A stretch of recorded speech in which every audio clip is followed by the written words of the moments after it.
Hey guys, Dr. Betts here again. I'm back at the beautiful Broward College North Campus, going to do a chemistry experiment for you. This is one of my favorite experiments to do, sodium metal in water. Sodium is a group 1 alkali metal, has one valence electron, wants to liberate that electron as fast as it can to become more stable, to have an octet, and it will react extraordinarily violently with water to give you sodium cations and OH minus anions. So the water should turn basic, and we'll do a little demonstration to prove that the water did indeed turn basic. All right, guys, let's get into it. Hi guys, Dr. Betts here, back on the beautiful North Campus of Broward College.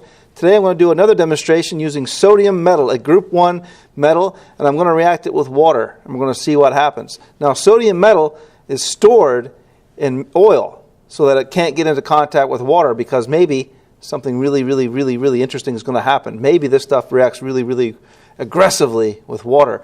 Let's check it out and see what we get.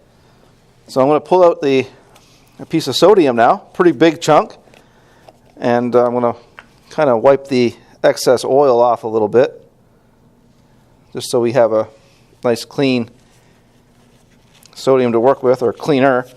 Now, sodium is a group 1 metal, also known as the alkali metals. And it's very soft. I'm actually, if I want to, I can push this thing flat with my fingers, you know.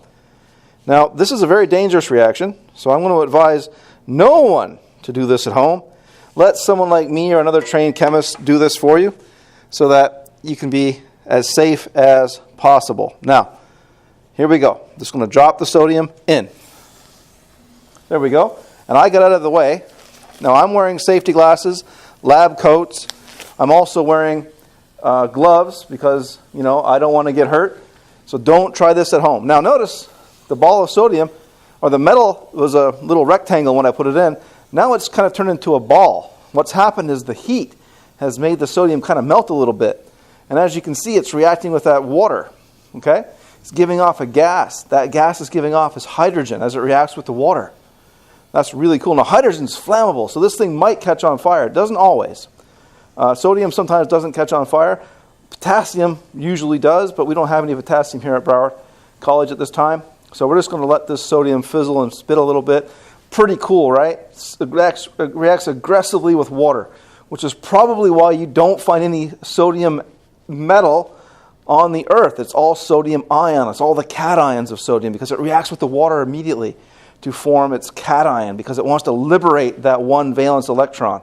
All right, now that's over now. The reaction's over. Now that was really cool. Now, I have one more thing I want to show you. I want to add a little bit of chemical indicator to that water.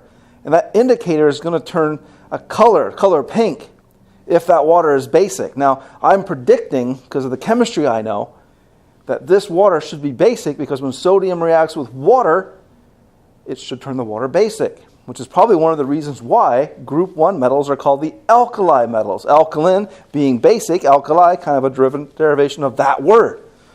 So let's put a little bit of indicator. This is phenolphthalein. It should turn pink if there's base in there. And look at that. Look at that. Immediately upon dropping into the water turned pink, indicating the presence of a strong base. Now that's cool. The pH here has to be greater than 7, or phenolphthalein wouldn't turn pink. It would stay clear. Let me show you the bottle of phenolphthalein, just so you can see it. There it is. As you can see, it's a clear, colorless liquid. That's what I dropped in there. And it made this water turn pink. Isn't that awesome? These are some of the things you can do while you're here at Broward College. We'll show you how to do these things safely. Come on down to Broward College North Campus. Take some chemistry courses with us. You'll be glad that you did. All right, guys, I want to wish you good luck and good chemistry.